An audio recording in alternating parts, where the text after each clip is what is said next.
que Dieu nous bénisse. J'ai dit que Dieu nous bénisse. C'est la journée nationale des femmes et nous voulons dire notre gratitude à notre Dieu, notre reconnaissance à notre Dieu pour tout ce que Dieu fait par les femmes, au travers des femmes, avec les femmes. Je voudrais que nous apportons véritablement une acclamation digne de notre Seigneur.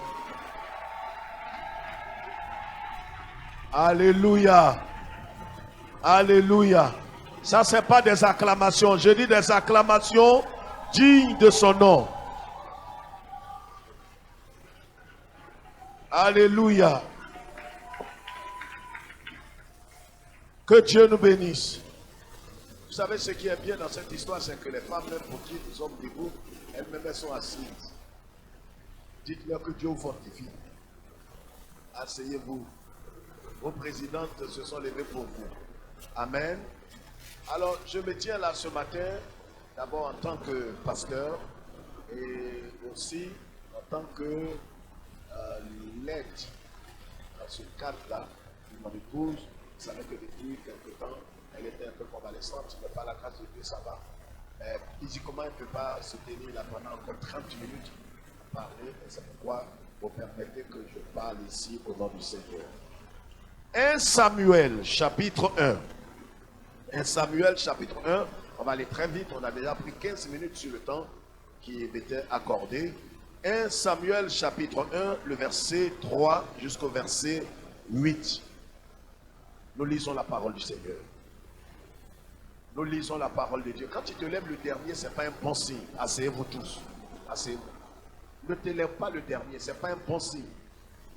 C'est-à-dire quand tout le monde se lève, sois parmi les premiers. Aujourd'hui, c'est le premier dimanche du mois. Quand je vais dire lisons la parole, tu dois t'élever le premier. Lisons la parole de Dieu. Voilà. On va lire à partir du verset 1 pour gagner du temps, hein, pour qu'on comprenne mieux. Allons-y, il y avait un homme de Ramathaïm, Sophim, de la montagne d'Éphraïm, nommé Elkana, fils de Jéroham, fils de Liou, fils de Tohu, fils de Tsouf, Éphrathien. Il avait deux femmes, dont l'une s'appelait Anne et l'autre Pénina. Pénina avait des enfants, mais Anne n'en avait point. Chaque année, cet homme montait de sa ville à Silo pour se prosterner devant l'Éternel des armées et pour lui offrir des sacrifices. Là se trouvaient les deux fils d'Élie, Ophni et Phiné, sacrificateurs de l'Éternel. Le jour où Elkana offrait son sacrifice, il donnait des portions à Pénina, sa femme, et à tous les fils et à toutes les filles qu'il avait d'elle. Mais il donnait à Anne une portion double, car il aimait Anne que l'Éternel avait rendue stérile. Que qui? Que l'Éternel avait rendue stérile. Qui l'a rendue stérile? L'Éternel l'avait rendue stérile. Lis le passage qui suit. Sa rivale lui prodiguait les mortifications pour la porter à s'irriter de ce que l'Éternel l'avait rendu stérile. Et toutes les années, il en était ainsi. Chaque fois qu'Anne montait à la maison de l'Éternel, Pénina la mortifiait de la même manière. Alors elle pleurait et ne mangeait point. Continue. Elkana, son mari, lui disait: Anne, pourquoi pleures-tu et ne manges-tu pas? Pourquoi ton cœur est-il attristé? Est-ce que je ne vaux pas pour toi mieux que 10 fils? Amen. Amen. Amen. Veuillez vous asseoir. Je voudrais, pour ce passage que nous connaissons très bien, je voudrais qu'on lève la tête et pour ce temps particulier et spécial, qu'on comprenne. Voilà l'histoire de Anne, la mère biologique de Samuel le prophète.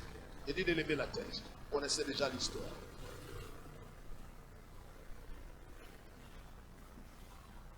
Au temps des juges, il y avait un homme du nom de Elkana. Elkana était un homme qui aimait Dieu. Mais vous savez, à cette époque, Dieu avait permis qu'un homme puisse avoir 2 femmes. Ce n'est pas le temps aujourd'hui. Et Elkanan, cet homme, avait pris 2 femmes.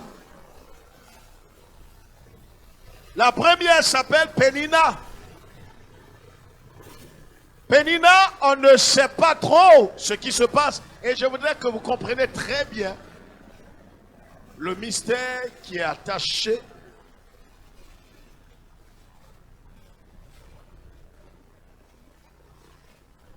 à la marche chrétienne véritable. Il y a un mystère. Pourquoi? Parce que vous allez voir que dans la marche, ceux qui aiment Dieu, ceux qui craignent Dieu, ceux qui s'attachent au Seigneur, qui sont intègres,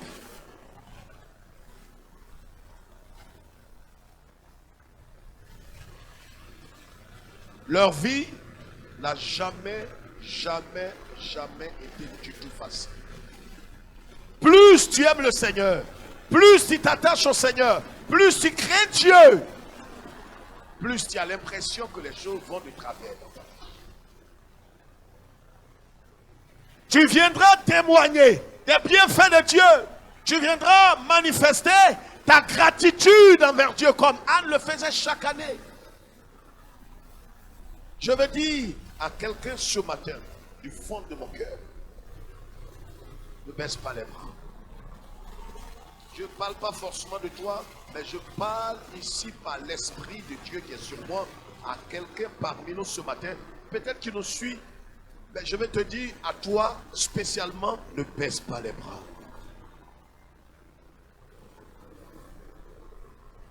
Pénina et Anne montaient tous deux au temple, adoraient le Seigneur, craignaient le Seigneur, servaient le Seigneur. Mais la particularité de la vie de Pénina ici, c'est ce qui nous écoeure.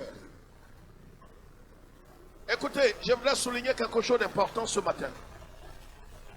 Le thème de notre message, c'est la croix, le secret d'une vie épanouie. La croix, le secret d'une vie épanouie. Elkanan aimait véritablement Anne, sa femme. Mais l'amour que Elkanan avait pour Anne ne suffisait pas.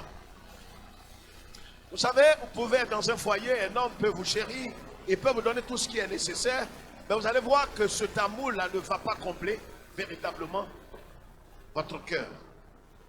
Parce qu'il y a un amour qui est plus grand que l'amour qu'un homme puisse vous donner. Quelqu'un m'entend? Vous pourrez être dans un foyer, votre femme peut vous couvrir peut-être de respect, de soumission, amour, mais vous allez voir que vous avez besoin de quelque chose de plus puissant, de plus grand.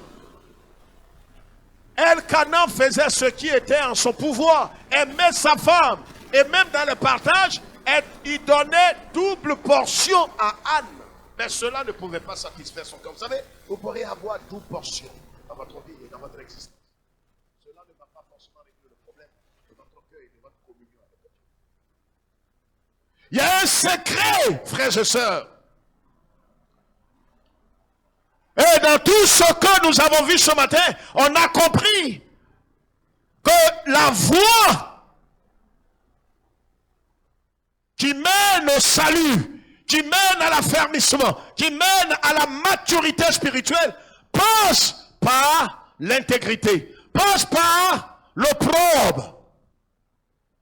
On ne peut pas parler véritablement de maturité sans parler d'opprobre. Et nous avons vu ici, pendant des mois, que Jésus est passé par l'opprobre. Moïse, qui était en Égypte, qui avait la capacité et qui avait l'opportunité de vivre comme un prince, a décidé librement de rejoindre le camp d'Israël et de vivre le déshonneur, le mépris, le rejet des hommes. Laissez-moi vous dire ce matin, il ne faudrait pas que le scandale de la croix soit banni dans votre vie. Il y a quelque chose qui est attaché à la croix. Quand le Seigneur dit, en Luc chapitre 9, le verset 23 et suivant, il dit une chose. Il dit, si quelqu'un veut venir après moi, si quelqu'un veut marcher dans mes pas, si quelqu'un veut me suivre, si quelqu'un décide librement d'être sauvé, d'avoir la vie éternelle, il doit comprendre que le scandale de la croix va s'attacher à sa vie. Quel est le scandale de la croix? Il y a le déshonneur. Il y a ce que la Bible appelle l'ignominie. L'ignominie, c'est la plus grande honte qui puisse arriver à un homme. Vous arrivez par exemple au centre des affaires au plateau, à Abidjan en Côte d'Ivoire, et puis devant tous, devant des milliers de personnes, on vous met nu. Et ce qui va vous choquer, c'est que c'est retransmis en direct dans le monde entier. Même si celui qui vous a mis nu venait vous demander pardon, cela ne va pas réparer le tort que vous avez subi parce que des millions de personnes ont enregistré cette image. C'est ce que la Bible appelle l'ignominie. C'est une honte ineffaçable. Une honte qui reste gravée. C'est ce que Jésus... Laisse-moi parler ce matin à ton esprit. Il y a des choses que le Seigneur a vécues. Il a été placé à la croix. C'est pourquoi la Bible dit que les passants, ceux qui allaient au champ, ceux qui l'avaient connu, ceux qui avaient entendu parler de lui, ceux qui l'avaient vu ressusciter les morts, marcher sur la mer, assujettis des maladies, chasser des démons, ont remué la tête pour dire on ne peut pas accepter. Est-ce que véritablement c'est toi? Est-ce que c'est toi, Jésus? Toi qui as guéri des malades, toi qui as ressuscité Lazare, toi qui as ressuscité le fils de la veuve de Naïn, est-ce que c'est toi? Et si c'est bien toi, pourquoi est-ce que tu ne descends pas de la croix pour que nous aussi nous croyions en toi aujourd'hui même? La vie chrétienne est faite de honte suprême. Il y a des choses que vous ne pourrez pas comprendre.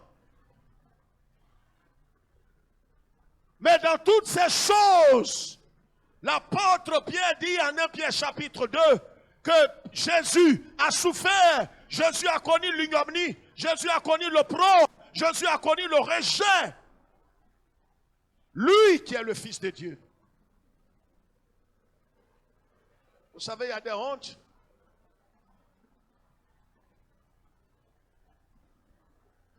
qui ne sont absolument rien. Vous êtes un inconnu. Et vous arrivez par exemple en Inde et on vous déshabille, on vous filme. Mais personne ne vous connaît en Inde.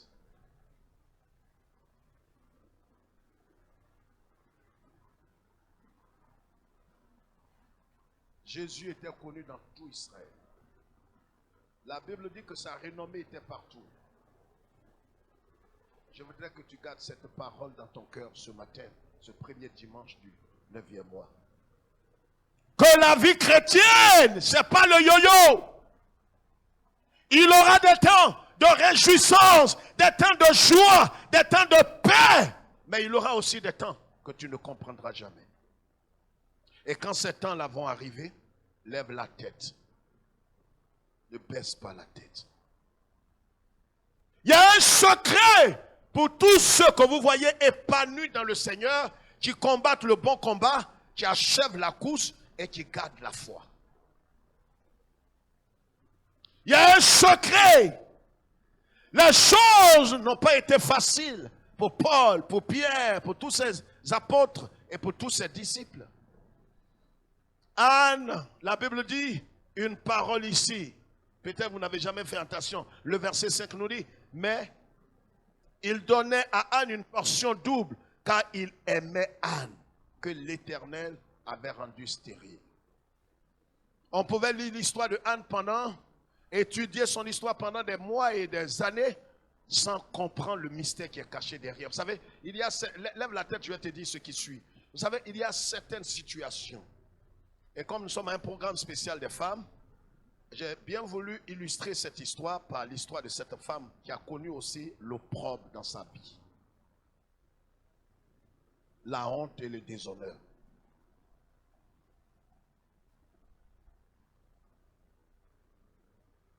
C'est pourquoi ce n'est pas sage de juger certaines personnes. Parce que vous ne savez pas qui est l'auteur de ce qui est arrivé à cette femme ou à cet homme.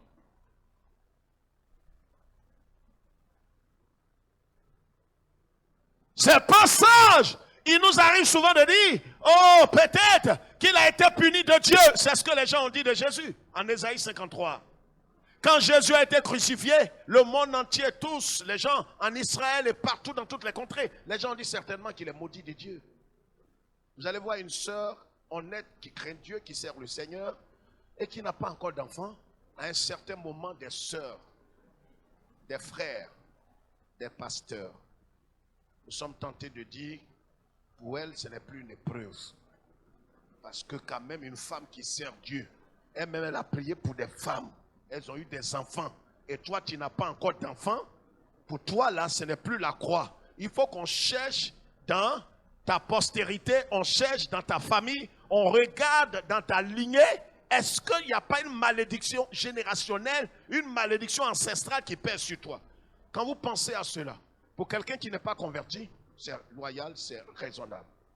Mais quelqu'un qui est réellement né de nouveau, qui a l'esprit de Christ, qui a le témoignage du Saint-Esprit selon Romains chapitre 8, verset 16, 2 Corinthiens 3, 17, qui déclare que le Seigneur, quand il approuve un homme sur terre, il met son cachet sur sa vie. Et le cachet de Dieu, c'est le Saint-Esprit. Et dès l'instant où Dieu a mis son cachet dans un homme, c'est que cet homme lui appartient. Il devient la propriété privée de Dieu. Et c'est pourquoi le Saint-Esprit dit, par la bouche de Saint Paul, si quelqu'un n'a pas l'Esprit de Christ, il ne lui appartient pas. Et faites très attention à quelqu'un qui a le Saint-Esprit. S'il a le Saint-Esprit, ça veut dire qu'il appartient à Jésus. Et s'il appartient à Jésus, tout ce que vous faites contre cette personne va retomber sur vous. Personne ne savait que c'était Dieu qui avait rendu Anne stérile. Ici, on va dire non, c'est le Seigneur qui a permis que telle soeur, tel frère soit malade. On va bouder. On va dire, Dieu rend malade encore. Dieu rend malade. Maladie même vient du mot mal. Dieu peut pas rendre une femme stérile encore aujourd'hui. Mais la Bible a dit, il est le même hier, aujourd'hui et éternellement. Quand Dieu fait une chose, il n'a pas quoi? Il ne rend compte à personne. Regardez le paradoxe pour que j'aille vers la fin. Les deux femmes là, celle qui aime plus le Seigneur, c'est Anne. Mais la Bible dit ici, au verset 6, sa rivale lui prodiguait des mortifications. Ça veut dire, regarde ici, lève la tête s'il te plaît, n'écris rien. Ça veut dire, pendant que toi tu es en train de subir un déshonneur, en train de subir à cause de Jésus. Alléluia. Tu es en train de vivre une chose atroce. Tes affaires s'écroulent, ta santé s'écroule, tout s'écroule autour de toi.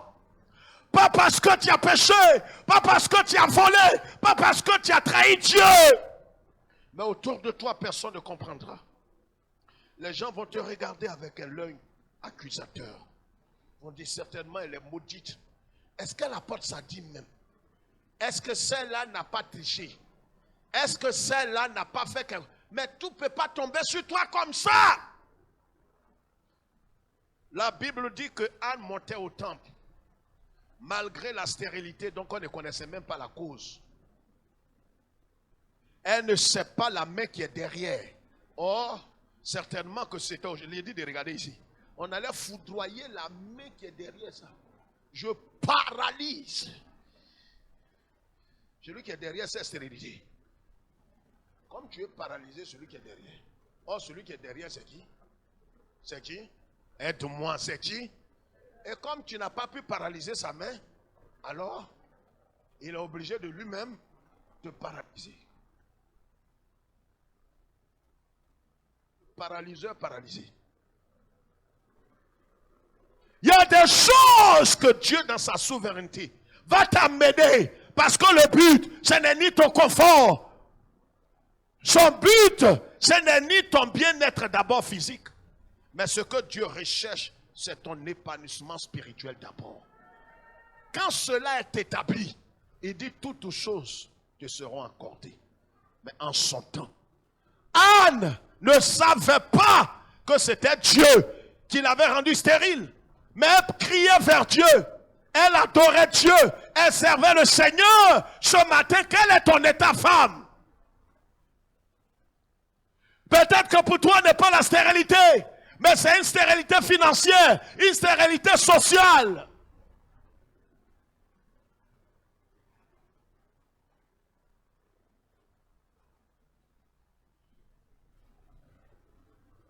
Tu es en train de vivre un moment désagréable. Mais Anne, dans l'histoire ici, dans le texte ici, elle ne se privait pas d'aller au temple et d'adorer le Seigneur. À cause de la maladie, tu peux permettre à ce que ton cœur se refroidisse vis-à-vis de Dieu. À cause d'une épreuve, quelqu'un peut permettre à ce que son amour, sa relation avec Dieu prenne un coup. À cause de cette situation, tu peux permettre que ton amour pour Dieu, le premier amour que tu avais, soit refroidi. Tu perds ton premier amour pour le Seigneur. Tu l'aimes maintenant au second rang. Anne n'a pas fait ça. Ce qui était ici, le fardeau, qui était la chose la plus choquante, c'est que non seulement la femme souffrait dans son cœur, elle était humiliée, abaissée, déshonorée. Parce que les gens vont aller jusqu'à dire, mais toi qui es zélé, qui adore Dieu, qui te prosterne, qui est en jeûne. Mais on a l'impression que tu es une hypocrite. Tu fais tout ça, mais rien ne marche. Fouille bien ta vie. Tu n'as pas de mari, tu n'as pas de travail, tu n'as pas d'enfant. Hey, c'est quelle épreuve! Des gens te diront ça. Ils vont jusqu'à dire, donne-nous les signes qui prouvent que Dieu est encore avec toi. Tu n'auras pas de signes. Dis, mais si réellement Dieu est avec toi, pourquoi ta plaie ne finit pas? Dis-nous. Plaie qui est sur toi là. Malgré tout ce que tu fais là, pourquoi ça ne finit pas? Tu vas dire quoi? J'ai dit, un temps viendra où Dieu permettra que la honte et la confusion soient ton partage un temps. Il va permettre ça. Tu n'as pas de parole. C'est leur parole contre ta parole. Sa co-épouse ici, sa rivale, dit la Bible. La Bible pouvait ne pas souligner ça. Mais vous voyez, la Bible dit ici, si quelqu'un veut venir après moi, qu'il renonce à lui-même. Mais ça, on ne peut pas avoir une vie épanouie, une vie heureuse, une vie libre, véritablement heureux dans le Seigneur, sans accepter de renoncer à sa vie. On ne peut pas connaître le bonheur véritable sans renoncement, pas à quelque chose, mais à ta propre vie. Parce que ce qui est l'auteur, ce qui est la cause, ce qui est le blocage, ce n'est pas d'abord le démon, c'est ta propre personne. C'est ton moi adamique, c'est ta nature adamique, c'est la chair de péché et de mort qui est la cause de tous tes blocages. Et Jésus dit, si quelqu'un veut me suivre, qu'il renonce à lui-même, qu'il se charge de sa croix et qu'il me suive. Ici, cette femme, qu'est-ce qu'elle a fait? On le voit tout simplement. La Bible dit que sa rivale lui prodiguait des mortifications. Ça veut dire tout simplement que Pénina poussait par des paroles, par des paraboles. On chante les cantiques, on adore Dieu. On va à l'église pour faire des offrandes. Avec ça, on n'a pas d'enfants. Hey, alléluia. Oh. Nous, on ne fait pas offrande, on ne fait pas don. Mais les choses avancent. Dieu connaît ses enfants. Pénina, elle prodiguait des morts. Ça veut dire, regarde, quand tes frères païens vont te persécuter, tu ne vas rien sentir.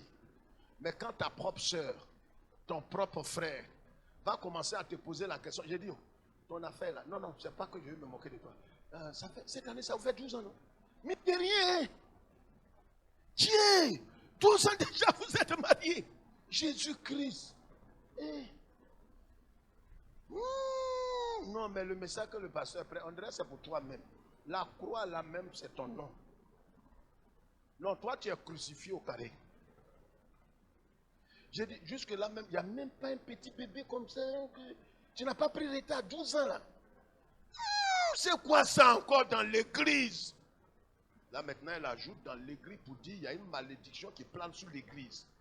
C'est-à-dire on apporte notre offrande, le pasteur et sa famille et les mangent, mais on dirait à quelque chose qui ne va pas. Vous savez, quand quelqu'un doit périr, c'est des paroles pareilles qui sortent de ses lèvres parce qu'il a commencé à être sous le jugement de Dieu. C'est comme quand Dieu veut tuer quelqu'un. Il t'endurcit le cœur. C'est lui-même. Comme tu ne veux plus le suivre, il t'endurcit. Ce que tu dis, tu ne fais pas là, tu commences à faire. Pénina, persécuter Anne, mortifier l'âme de Anne, fait tout pour que Anne maudisse Dieu, pour que Anne se plaigne de Dieu, pour que Anne dise, c'est Dieu qui est la cause de tous mes malheurs, que Dieu n'est pas bon, je ne vais plus l'adorer, je ne vais plus servir le Seigneur, je ne vais plus aimer le Seigneur. C'est-à-dire, il y a des situations qui te poussent dans le dos. Pendant que toi, tu es sur le point de céder, les démons disent à Dieu, je t'ai dit, lui là, il va céder. Il ne va plus adorer le Seigneur. Je te dis, il faut accorder 24 heures jusqu'à lundi. Celui-là va te régner. C'est vrai, tu peux régner le Seigneur et continuer de venir à l'église. On appelle cela les rétrogrades timides. C'est-à-dire, il n'est dans aucune activité. Comme programme de femmes comme ça, ma soeur, tu vas faire, laissez-moi. Je suis là. Je viens à l'église, je prie, j'adore mon Dieu. Non, laissez-la. Son cœur est endurci. C'est une rétrograde, c'est un rétrograde. Anne, pour terminer, est allée devant Dieu. Et même là-bas encore, à l'église, le pasteur, elle était incomprise. Regarde, tu vas être choqué. Et ceux qui sont mal affermis vont dire à l'église encore, personne ne veut me comprendre. À la maison chez moi, je suis persécuté par ma belle famille. À l'église encore, je dois trouver réconfort. C'est Dieu qui fait tout ça pour que ta foi ne soit pas focalisée sur un homme, mais sur le Nazaréen. On a accepté de renoncer à sa vie, de renoncer à son honneur, de renoncer à sa dignité et à sa volonté. Tant que cela n'est pas fait, tu n'entreras pas dans l'épanouissement biblique, l'épanouissement éternel. Ton cœur ne connaîtra pas. Vous savez, l'argent est important, mais l'argent ne donne pas la paix intérieure. La paix dont nous parlons, c'est une paix inébranlable. Ça veut dire, quelle que soit l'adversité autour de toi, tu as une sérénité. Tu as une paix qu'aucun homme ne peut ébranler. Je veux te dire ce matin, accepte de renoncer à ton honneur. Mets ton honneur à terre. À un certain moment, vous savez, nous tous, à quelque niveau que ce soit, à un certain moment, on tient à notre honneur, on tient à notre dignité, on tient à notre volonté. Mais le Seigneur t'interpelle ce matin. Jette ton honneur, jette ta vie, jette ta dignité. Qu'on marche sur ta dignité.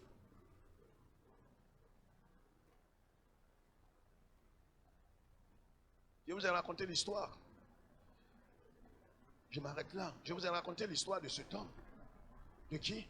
Ce jeune homme, ce frère, ce monsieur que j'avais connu il y a quelques années en arrière à Mans, qui n'a pas été sage et que Dieu voulait briser. Vous savez, Dieu n'utilise pas ce qui n'a pas brisé et ne bénit jamais ce qui n'a pas brisé. Ce que Dieu ne bénit pas, c'est ce qui n'a pas encore brisé. Quand il brise, il bénit. Quand il bénit, c'est qu'il va briser. Anne s'est jetée au temple, elle a crié vers Dieu. Et le Seigneur a jeté un regard favorable sur la bassesse, comme Marie l'a dit, la bassesse de Anne. Tu ne sais pas ce que tu es en train de vivre. Mais laisse-moi te dire, seule la croix sera la source d'un épanouissement vrai. L'épanouissement véritable, une liberté totale, une joie qui est divine, une joie qui garantit et qui donne la santé à tes os. Ce sera une joie qui viendra de la croix. Anne, le secret, c'est qu'elle a fait quoi? Elle a renoncé. Elle pouvait insulter sa rivale. Elle pouvait rejeter sa rivale. Elle pouvait l'insulter. Elle pouvait maudire sa rivale. Elle pouvait même maudire Dieu parce qu'elle ne savait pas que c'est Dieu qui était la cause. Mais elle ne s'est pas plainte. Elle n'a pas maudit Dieu. Elle n'a pas fait quoi encore? Elle n'a pas fait d'histoire avec ça. Parce que quand ton propre frère, Dieu peut envoyer des païens, tu peux comprendre. Mais quand Dieu va susciter des frères en Christ pour te persécuter, tu risques de faillir. Tu risques de dire non, cette fois-ci, trop, c'est trop. Je peux comprendre si c'est des païens, mais c'est parce que Dieu veut t'envoyer en eau profonde qui permet à ce que ce soit des chrétiens qui t'embrouillent, qui te persécutent, qui te rapaissent. Anne a eu le précieux enfant qu'on a appelé Samuel.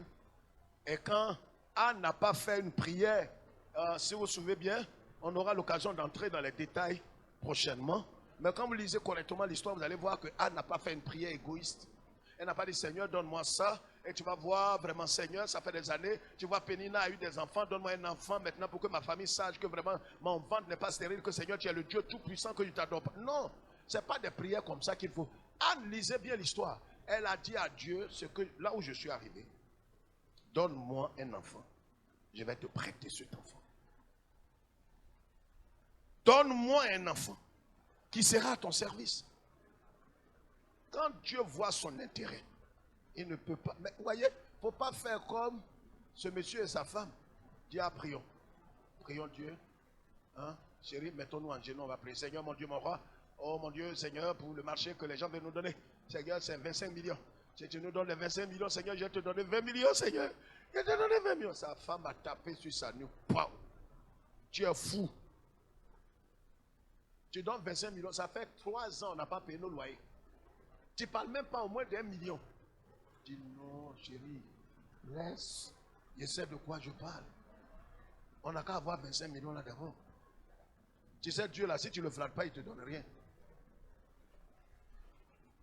Anne a prêté à Dieu son enfant. Et après, elle a été épanouie.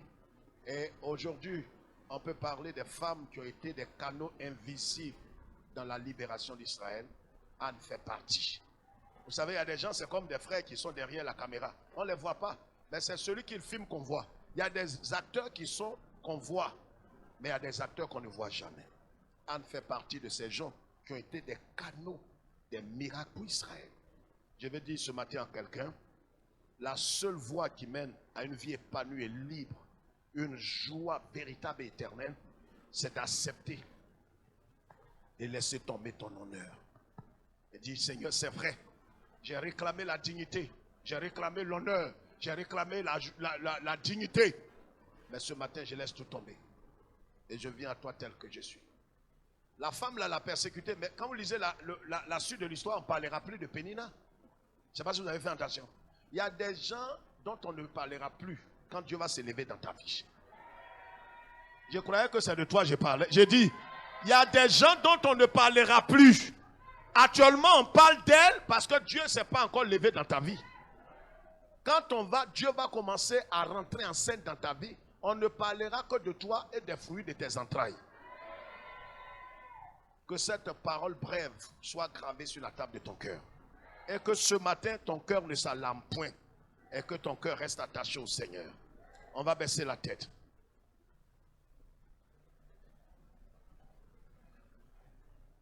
Et vous permettez, vous allez vous tenir debout, je vais prier. Mets ta main sur ton cœur ce matin. Peut-être que depuis un certain temps, ton amour pour Dieu s'est refroidi à cause d'une situation, à cause d'un déshonneur, à cause de l'ignominie, à cause de la honte, à cause du rejet des hommes, à cause d'une prière qui n'a pas encore été exaucée ou à cause d'une grande honte que tu es en train de vivre. Et tu as interpellé Dieu, Seigneur, où es-tu? Seigneur, je n'en peux plus. Seigneur, trop devient trop. Si tu ne fais rien, et pour cela aujourd'hui, c'est vrai, tu es présent physiquement, mais spirituellement, Dieu ne te compte plus. Le Seigneur t'interpelle ce matin. Il ne te juge pas. Il te demande de revenir à ton premier amour. Il te demande de pardonner à tes persécuteurs. Il te demande de pardonner à tous ces hommes qui t'ont conduit dans la honte, le déshonneur, l'opprobre. Tu as connu ces choses et n'aie pas de ressentiment dans le cœur. On a vu tout à l'heure dans les sketchs le pardon. On a vu aussi l'intégrité et les avantages. Que ces choses soient gravées sur la table de ton cœur.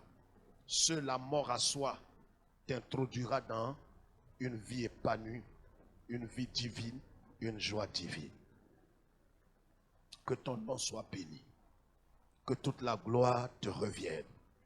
Et que Seigneur notre Dieu, ces paroles restent gravées sur la table de notre cœur pour toujours et à jamais. Au nom de Jésus. Amen.